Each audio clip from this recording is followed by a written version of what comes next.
June 5, 2023. Morning humidity already climbing in Dorval, Quebec. A man steps into the parking lot outside Monster Gym, checking his phone. He doesn't notice the sightline, 90 meters of clear trajectory between parked cars. The bullet lands before the sound reaches him. Francesco Del Balso collapses. One shot. One body. No witnesses see a muzzle flash. No one hears footsteps. Police find no shell casing, no weapon, no retreat path. Inside the gym, music still pumps through speakers. Members keep lifting weights 20 feet from where a man just bled out on asphalt. This wasn't a message sent in anger. It was a calculated removal on a criminal chessboard. Security footage shows something detectives can't explain. Minutes before the shot, Del Balso stood in that same parking lot, speaking with two men, Martin Robert and Stéphane Fest-Plouffe, the most connected Hells Angels in Quebec. The meeting looked calm. No argument, no tension, just three men talking quietly, before Del Balso walked toward his vehicle alone. He never reached it. Who gave the nod that turned a parking lot into a power vacuum? Missed the button? Go ahead, subscribe now, see don't forget later. Martin Robert was born October 1, 1974, in Sainte-Sophie, Quebec, the type of place where nothing dramatic seems to happen. Neighbors interviewed by La Presse, years later, remembered him as polite. From a seemingly ordinary family, everything changed the day his car collided with fate. According to court documents from his 1999 trial, a serious accident derailed his final year of high school. Doctors cleared him physically, but he never returned to class.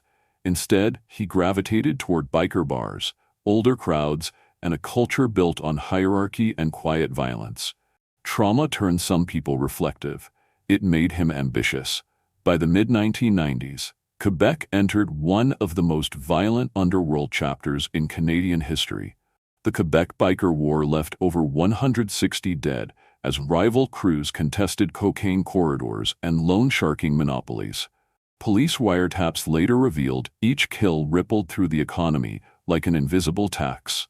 Robert joined the Death Riders, a confirmed support club for the Hells Angels. Support clubs are the disposable hands that carry out assaults, arson, and targeted intimidation, letting the main club deny connection. In that world, obedience is currency. Precision is survival. Court documents from Quebec Superior Court list early convictions: cocaine trafficking, arson, illegal possession of loaded firearms. Prosecutors described him as persistent, adaptable, dangerous, language that appeared repeatedly in internal police assessments. But here's what investigators still debate. Was he shaped by violence or simply responding to opportunity? By 1999, his defense lawyer argued before the court that he'd reformed, distancing himself from the Death Riders. The judge believed it, sparing him a lengthy prison term. Within weeks, La Presse photographers spotted him alongside patched bikers again. That contradiction wasn't hypocrisy, it was strategy. Shortly after, the Hells Angels suffered mass arrests under Operation Springtime 2001, leaving their ranks depleted. They needed men who had already tasted fire. December 5, 2002, the date confirmed in RCMP records, Martin Robert was patched into the Hells Angels Montreal chapter as a full member. Overnight, he leapfrogged rivals who'd spent years waiting. He wasn't joining a club, he was entering a succession line. From that moment, his rise stopped looking accidental and started looking designed.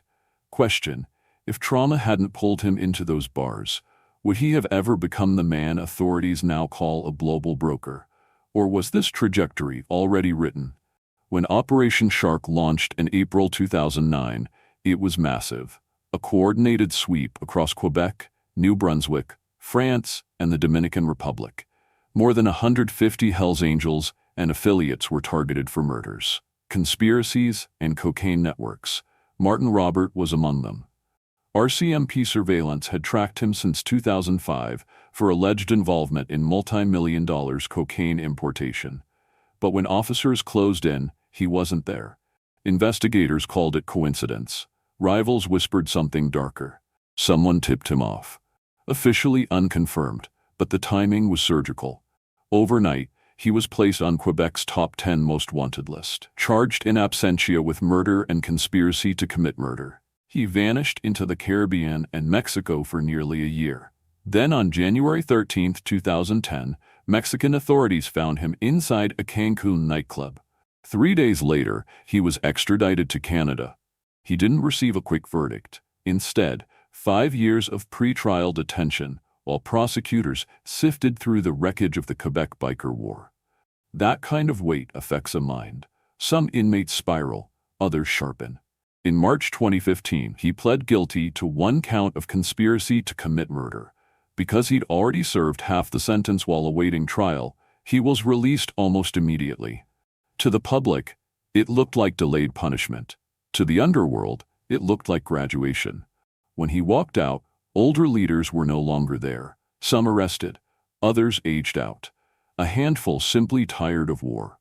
When power scatters, the man who stays composed becomes inevitable. Associates noticed his schedule shift within months. Fewer parties, more meetings. His phone stopped ringing publicly, but encrypted chatter spiked. It wasn't just bikers watching him now. It was mafiosi, union officials, and broker-level traffickers who worked in silence. Friends claimed he stopped sleeping. He'd wander his properties at odd hours, phone in hand, pacing. Rival factions said they felt watched. Cameras appeared on rooftops. New faces lingered near clubhouses. Federal investigators documented encrypted accounts linking to construction unions, offshore islands, and untraceable shell companies. Every thread pulled led somewhere else. But the real shift wasn't his surveillance. It was his patience. He didn't rush to reclaim territory. He didn't retaliate loudly. Instead, he waited and watched the underworld collapse under its own weight. The men who once dominated by violence, now dominated by spreadsheets and leverage. As they crumbled, he stepped into the vacuum. Psychological question investigators can't answer. Did 5 years behind walls teach him discipline, or did it confirm he was built for this? Because from that moment forward, every arrest only made him more relevant. Every fallen rival cleared another lane. Power didn't move away from him. It slid toward him. If freedom can be earned by waiting, why risk anything dangerous? Unless the man waiting is planning something bigger than violence. By 2017, whispers inside the biker world confirmed a milestone few ever reach. According to French press reporting, Robert was granted honorary status with the Côte d'Azur chapter on the French Riviera. That move wasn't decorative. It meant authority that crossed borders. Images circulated of a massive tattoo across his back. At the bottom, one word: world. In biker language, that rocker doesn't represent territory. It signals global access. The ability to operate anywhere without explanation. December 2018, Robert stepped into the Windsor Hotel in downtown Montreal, wearing a suit instead of leather. His wedding became a diplomatic summit, attended by senior Hells Angels, members of the Sicilian Mafia, and individuals connected to the Mohawk underworld.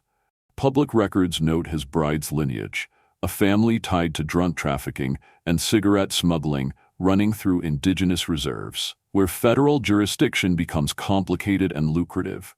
His mother-in-law, Sharon Simon, came from similar roots, described in law enforcement circles as a significant cannabis distributor with deep indigenous reservation connections for decades. With one marriage, he didn't just gain a partner. He inherited corridors and legitimacy on reserve land, territories where federal law enforcement faces jurisdictional complications. One of his most significant holdings: a casino on an indigenous reservation. According to organized crime investigators, Robert owns the majority stake, with minority investments held by leaders of the Rizzuto crime family. The casino became neutral ground, a place where Hells Angels leadership and Sicilian Mafia figures held meetings, conducted business, and mended fences after years of conflict. Watch how this shifts the map. Reserve land grants proximity to untaxed cigarette flows and cannabis distribution. Casino operations provide cash-intensive laundering infrastructure. Union influence places him near construction contracts. honorary status in Europe connects him to international cocaine pipelines. String those together, and you don't get turf. You get supply chains. Investigators notice something after the wedding. Smuggling routes once guarded by the Sicilian Mafia began accepting biker intermediaries. Loads that once required cash up front were suddenly credited on handshake deals. Why would old-world Mafia royalty extend trust to a biker? A retired RCMP detective framed it this way in a 2019 interview with Radio Canada. Robert didn't blend into the underworld, he hybridized it. The Mafia, indigenous smugglers, biker muscle, different cultures, one logistics network. He stopped thinking like a gang leader and started thinking like a CFO. Violence became a tool, not a business model. Opponents couldn't understand how he kept expanding without firing shots. Allies assumed he had a secret investor. Rivals assumed he had government leaks. Federal agents assumed he'd eventually slip. None of them noticed the simplest answer. He built relationships that didn't require weapons. And then the old guard began to whisper. He doesn't want neighborhoods, he wants continents. As his influence expanded, so did the attention. The RCMP quietly escalated surveillance, tracking financial patterns and encrypted messages that didn't match traditional biker behavior. He wasn't spending for image. He was investing for leverage. Spring 2023. An attempted hit targeted Leonardo Rizzuto, head of the Sicilian Mafia in Montreal. Bullets struck his vehicle on Highway 440, narrowly missing fatal points. Hours later, police searched multiple addresses, including Robert's home, looking for evidence of conspiracy. Nothing stuck. He walked away untouched. But the message was clear. Someone with intelligence on mob movements had greenlit a move bold enough to shift decades of cooperation. The tension escalated throughout the year. According to the Journal de Montreal, Robert held a meeting with Bobby the Greek Panagiotis Grevelis, leader of the Greek organized crime GOC faction. Bobby had expressed concerns about a contract on his head. The meeting, reportedly observed by RCMP surveillance, appeared designed to reassure him. Weeks later, Bobby the Greek was assassinated inside a Starbucks in October 2023. Investigators noted the pattern. Meetings followed by murders. Alliances followed by eliminations. Bobby had allegedly helped facilitate earlier contracts, including the 2019 murder of Hells Angels enforcer Dirty Diaz, that ignited tensions between the bikers and the Rizzutos. Now caught between loyalty to the Mafia and survival in a shifting underworld, Bobby became a liability to multiple factions. His death raised questions Robert couldn't publicly answer. Authorities noticed Robert's travel pattern change. He flew to Dubai, photographed dining at Zuma restaurant with Angelo Pandelli, the Australian national president of the Hells Angels, allegedly one of the largest drug importers in the Southern Hemisphere. Also present, according to Interpol intelligence reports cited by The Guardian, an Irish cartel intermediary with ties to Europe's cocaine gatekeepers. When a biker boss travels to Dubai, it isn't for tourism, it's logistics. But Robert's international movement became more than business strategy, it became survival. By 2024, law enforcement sources and organized crime analysts noted Robert was spending the majority of his time outside Canada, rotating between the United States, Mexico, Europe, and the Middle East. He rarely stayed in the same location for more than a few days. The pattern wasn't paranoia. It was calculated risk management. Because back home, threats were multiplying. A new player had emerged in Montreal's underworld. Anna Tupac Atna, leader of what law enforcement called the Rat Pack mob. After the November 2023 assassination of Greg Woolley, the longtime street gang diplomat who had bridged the gap between black street crews and the Italian Mafia, Atna allegedly stepped into the power vacuum. Unlike Woolley, who had operated as muscle and mediator, Atna had ambition that threatened the established hierarchy. According to law enforcement intelligence, he began targeting Rizzuto-protected businesses with firebombings and extortion. Restaurants, bars, nightclubs, locations under the protection of both the Mafia and Hells Angels, became targets. Some investigators believed Robert had facilitated Woolley's assassination, possibly through Atna's crew, then personally anointed Atna as the new street gang authority in a ceremony held weeks after the murder. If true, it suggested Robert was building alliances with younger, hungrier factions willing to challenge traditional power structures. But alliances in that world have expiration dates. By spring 2024, Atna's attacks escalated. Word on the street suggested he felt betrayed, either by the Hells Angels, the Rizzutos, or both. With the Rizzuto hierarchy behind bars following Project Alliance arrests, and with key mediators like Pete Diadamo, the Rizzuto underboss, locked up, the carefully maintained balance collapsed. Atna's crew allegedly gained control of sections of the Port of Montreal, territory that had always belonged exclusively to the West End Gang, Hells Angels, or the Italian Mafia. No street gang had ever controlled port access before. That shift gave them leverage over what came in and out of Canada's largest shipping hub. And then they made a move that shocked even veteran investigators. Between 2022 and 2024, investigators documented multiple trips to Moscow. Robert was rumored to be in contact with influential figures in the Nightwolves, Russia's largest outlaw biker club, an organization with documented proximity to the Kremlin. There is no public confirmation of meetings with their leadership, but speculation spread. Fueling those rumors, a tattoo across his shoulder of the Kremlin itself. Intelligence analysts noted the timing. Every Moscow trip coincided with spikes in global energy sanctions. Canadian authorities never confirmed his involvement in black market fuel operations, but Interpol quietly flagged the pattern. Meanwhile, intelligence units traced secure phone data. Cell towers captured signals from his known associates minutes from the attempted highway hit on Rizzuto. Not enough to arrest, just enough to worry everyone. By 2024, the network looked like this: cigarette routes, indigenous reserves to urban distribution, cocaine pipelines, European ports to Montreal fruit importers, labor leverage, FTQ construction to infrastructure contracts, casino operations, cash-intensive businesses on reserve land providing laundering infrastructure, port access, contested control with emerging street gang factions, energy speculation, unconfirmed, but Moscow trips align with sanction timing, 6 separate economies, 1 phone number. The psychological shift was obvious. Rivals stopped thinking in terms of violence, they started thinking in terms of dependence. If he controlled cigarette corridors, construction rackets, European cocaine sourcing, casino operations, and possibly energy movement, who could afford to fight him? Yet the casino attack proved something darker. New players didn't care about his infrastructure.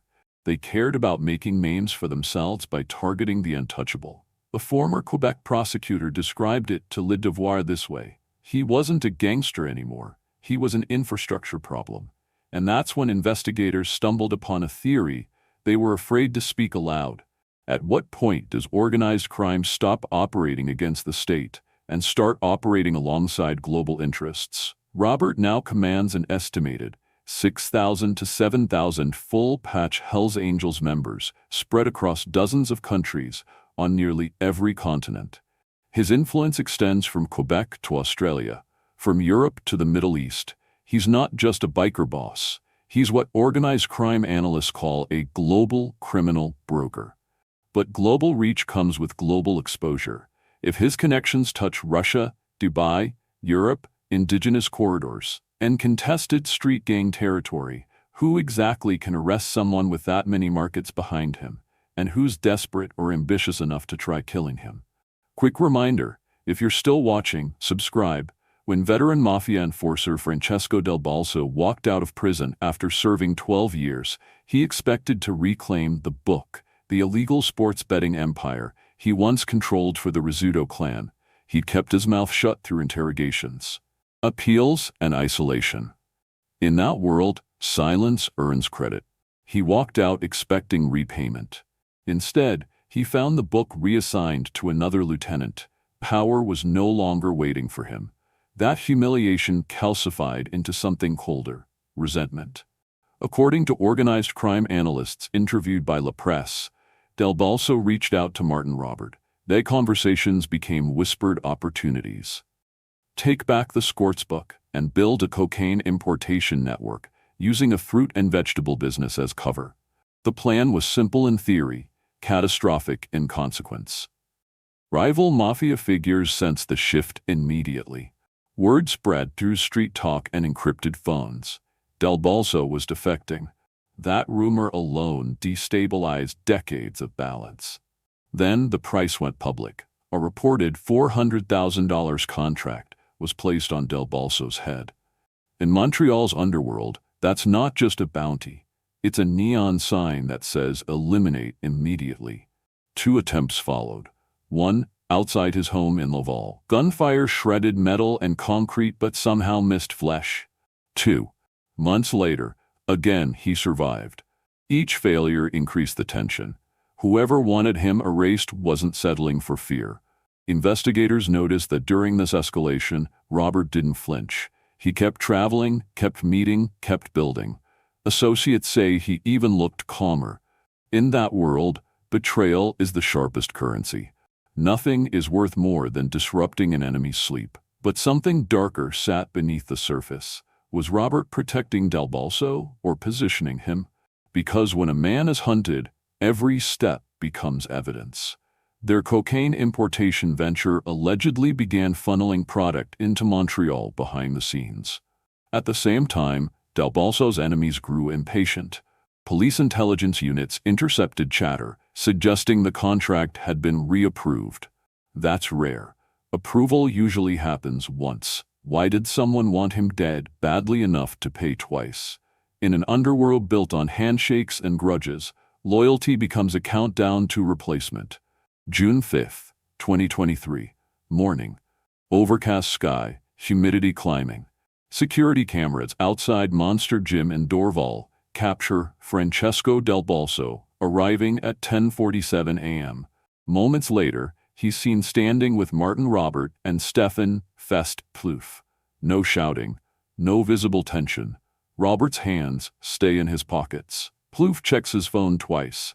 Just 3 men talking quietly in a parking lot. Then the meeting ends at 10:53 a.m.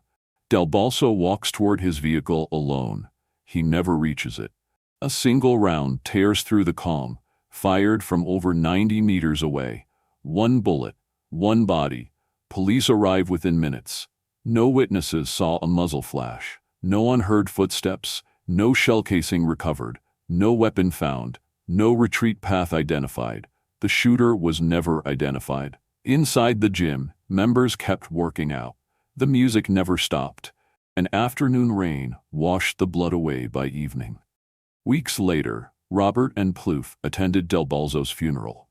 In that world, men attend funerals to mourn or to confirm outcomes. Investigators immediately built a theory. Leonardo Rizzuto had survived an attempted highway assassination months earlier. Del Balso was widely believed to have orchestrated it. This was revenge, retaliation, signed by the Mafia's surviving hierarchy. That theory fits the timeline. It satisfies tradition. It explains motive. But it doesn't explain the meeting. Why did Del Balso speak with Robert and Plouffe minutes before dying? Why not hide? Why not meet indoors? Why trust anyone at all? In the underworld, trust is rarely a feeling. It's a transaction. If that meeting was protection, it failed. If it was betrayal, it succeeded perfectly. Some analysts whisper another possibility. Del Balso was no longer a soldier. He was a liability. Legal pressure was mounting. Investigations widening. A man who knows too much becomes a risk to everyone who ever sat beside him. Removing him could have offered more than revenge. It could have prevented testimony. It could have sealed supply lines. It could have tightened control.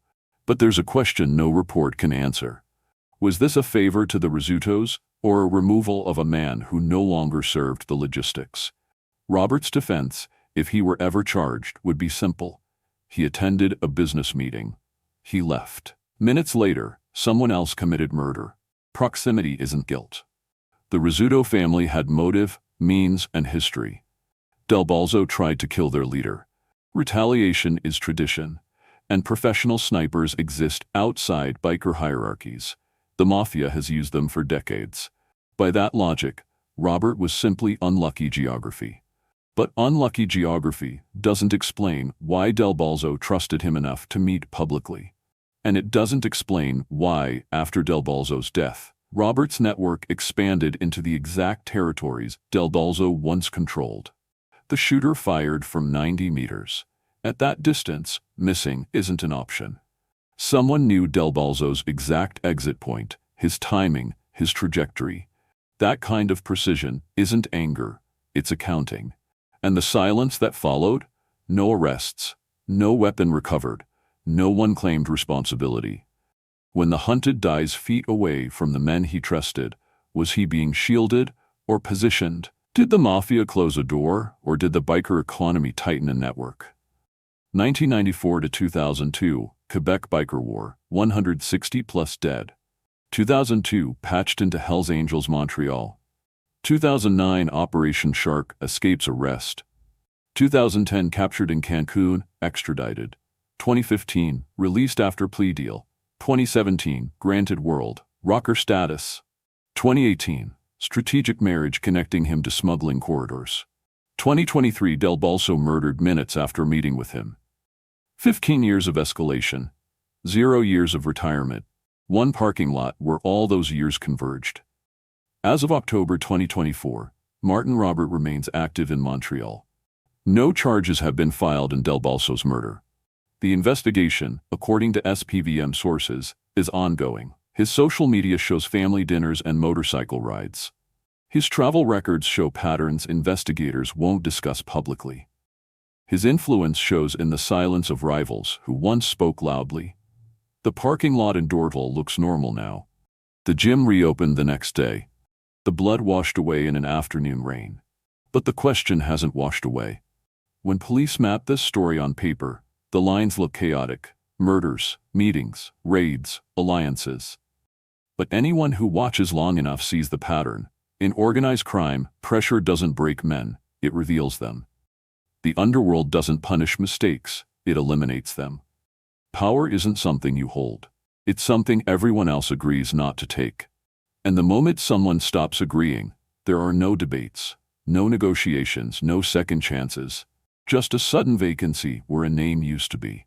In Quebec, business isn't done in boardrooms, it's done in parking lots. Where lighting is bad, cameras are distant, and anyone shaking your hand could be arranging your exit. Every bullet has an accountant. Every handshake has an expiration date. To outsiders, these are random acts of violence. To insiders, they're mergers, acquisitions, and hostile takeovers. Written in blood instead of ink. The men who survive longest aren't the loudest. They're the ones who speak quietly, travel lightly, and never stop listening. In a world where friendships are leverage, silence is strategy, and opportunity is worth more than loyalty. In a world where power flows toward whoever stays calm longest, how do you know when you're the partner?